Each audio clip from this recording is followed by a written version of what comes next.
Hello everyone, welcome back to the Dr. Wayne Dyer 101 Ways to Transform Your Life series. Here we are with part 91, where we are now talking about how we should not judge how things play out in the universe, how they play out in the world. We shouldn't say, oh, this thing shouldn't have happened, these tragedies, these hurricanes, floods, all these things that have been evil, these things shouldn't happen and only the good things should happen.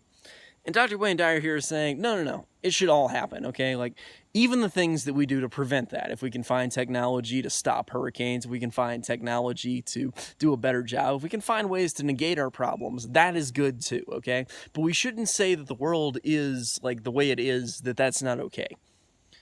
And this goes back to my technique that I've talked about before of saying that everything is as it should be. And by that I mean that you can accept everything the way it is, and this will allow you to better change it than saying it shouldn't be this way. Because the more you complain about it, the more you're not actually going to do anything about it.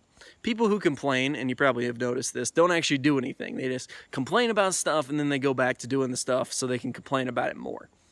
Versus when instead you accept that you can change the world by saying, there are great things in the world, I'm going to appreciate all the things that are good in the world, and I'm not going to judge the bad stuff, okay? I'm going to appreciate the good, and I'm not going to judge the bad, because as soon as you judge the bad, you're telling your subconscious mind to now judge you as well.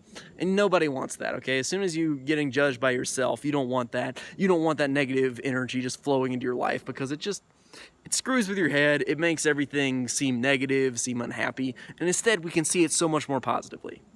That's about it. Accept the world as it is, and you'll be a much happier person.